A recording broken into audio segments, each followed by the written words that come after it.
സംസ്കാര ചടങ്ങുമായിട്ട് ബന്ധപ്പെട്ട അവരുടെ അടുത്ത കുടുംബ ബന്ധു തന്നെ ചേരുന്നുണ്ട്. ചേട്ടാ, ഇപ്പോൾ നമുക്ക് പറയാൻ പങ്കുവെക്കാൻ പറ്റുന്ന വിവരങ്ങൾ. ഇന്ന് നിഖിലിൻ്റെ സഹോദരി ഇന്ന് വൈകുന്നേരത്തോടു കൂടിയായിരിക്കും എത്തുന്നത്. ആ എത്തിയതിനു ശേഷം ഇടവകയിലെ വൈദികരുമായും കുടുംബാംഗങ്ങളുമായും ഒരുമിച്ച് ആലോചിച്ചതിന് ശേഷമായിരിക്കും ശവസംസ്കാര ചടങ്ങ് ഏത് തീയതിയിലാണ്, ഏത് സമയത്താണ് എന്നുള്ളത് തീരുമാനിക്കുന്നത്. രണ്ട് ഭവനങ്ങളിലും എന്തായാലും മൃതദേഹം എത്തിക്കുകയും അതിനുശേഷം ഒരുമിച്ച് ദേവാലയത്തിൽ, കാരണം ഈ രണ്ട് കുടുംബങ്ങൾ ഒരേ ദേവാലയത്തിൽ കൂടി നടക്കുന്നു എന്നുള്ളത് കൊണ്ട് ശവസംസ്കാര ചടങ്ങ് ഒരു ദേവാലയത്തിലാണ്.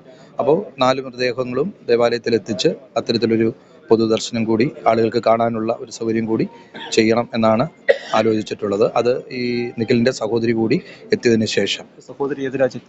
കുവൈറ്റിലാണല്ലേ? ഇത് പള്ളിയാണ്, ചർച്ച്? ഇത് പൂങ്കാവ് സെന്റ് മേരീസ് കാത്തലിക് ചർച്ചാണ്. അതായത് ഇപ്പം മൃതദേഹം ഇവിടുന്ന് സ്വകാര്യ മോർച്ചറിലേക്ക് മാറ്റിയതിനു ശേഷം ഈ സഹോദരി കൂടി വന്നതിന് ശേഷം വൈദികരുമായിട്ട് കൂടി കുടുംബാംഗങ്ങൾ ഒരുമിച്ച് ഒന്ന് ആലോചിച്ചിട്ട് തീരുമാനം. മറ്റാരൊക്കെ ഉണ്ടായിരുന്നു? നിഖിലിൻ്റെ അമ്മയും പിന്നീടുള്ളത് നിഖിലിൻ്റെ സഹോദരിയുമാണ് ഉള്ളത്. സഹോദരി ഭർത്താവും മക്കളും. സഹോദരി ഭർത്താവും വിദേശത്താണുള്ളത്.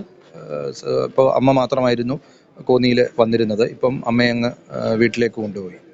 അനുവിൻ്റെ വീട്ടിലോ? അവിടെയും അനുവിൻ്റെ സഹോദരൻ ഒരാളുണ്ട്. അമ്മയും ഇവിടെ ഉണ്ടായിരുന്നു, ഇവിടെ അഡ്മിറ്റ് ആയിരുന്നു. അപ്പോൾ തിരിച്ച് വീട്ടിലേക്ക് കൊണ്ടുപോയി. ഇപ്പോൾ ഇവർ യാത്ര വന്നത് ഈ അനുവിൻ്റെ വീട്ടിലേക്കാണോ നിഖിലിൻ്റെ വീട്ടിലേക്കാണോ? അത് സ്വാഭാവികമായിട്ടും എനിക്ക് അത് വരാൻ സാധ്യതയുള്ളത് നിഖിലിൻ്റെ വീട്ടിലേക്കാണ്. കാരണം വിവാഹം കഴിച്ച് പിന്നെ ഭർത്താവിൻ്റെ വീട്ടിലേക്കാണ് പോകാറുള്ളത്. രണ്ടും അടുത്തടുത്ത വീടാണ്. ഒരു 1.5-2 കിലോമീറ്ററിനുള്ളിലാണ് ഈ 2 വീട്.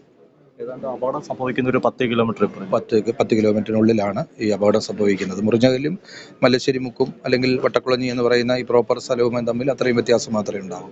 ഇവിടെ ഇപ്പോൾ നമ്മുടെ നാട്ടിലുള്ള എല്ലാ ആളുകളും എത്തിച്ചേരുന്ന ഒരു സാഹചര്യമാണ്. എല്ലാവരും വലിയ ദുഃഖത്തിലാണല്ലേ? തീർച്ചയായിട്ടും. ഒന്നാമത് ഈ വിവാഹം ഈ ഒരാഴ്ച കാലമേ ആയിട്ടുള്ളൂ നടന്നിട്ടുള്ളത്. ഇവിടെ നിൽക്കുന്നതിൽ ബഹുഭൂരിപക്ഷം ആളുകളും ആ വിവാഹ ചടങ്ങിൽ കൂടി പങ്കെടുത്തതാണ്. അത് തന്നെയല്ല, 2 കുടുംബവും ഒരേ സ്ഥലത്തായിരുന്നതുകൊണ്ട് ആ പ്രദേശത്തുള്ള ഒരുമാതിരിപ്പെട്ട എല്ലാ കുടുംബങ്ങളിൽ നിന്നുമുള്ള ആളുകൾ ക്ഷണം സ്വീകരിച്ച് വന്നിരുന്നു. അപ്പോൾ അതൊരു നാടിനെ സംബന്ധിച്ചിടത്തോളം വളരെയേറെ ദുഃഖകരമായ ഒരു അനുഭവമാണുള്ളത്. 15 ദിവസത്തിനുള്ളിൽ തന്നെ വിരുന്ന് വീട് ഒരു വിലാപ വീടായി മാറുന്ന അവസ്ഥ. തീർച്ചയായും. കാരണം ഞാൻ ആ വേദിയിലെത്തി, ആ കല്യാണ ചടങ്ങിലെത്തി അവരുടെ കയ്യിൽ പിടിച്ചത് ഞാനിപ്പോഴും ഓർക്കുന്നു.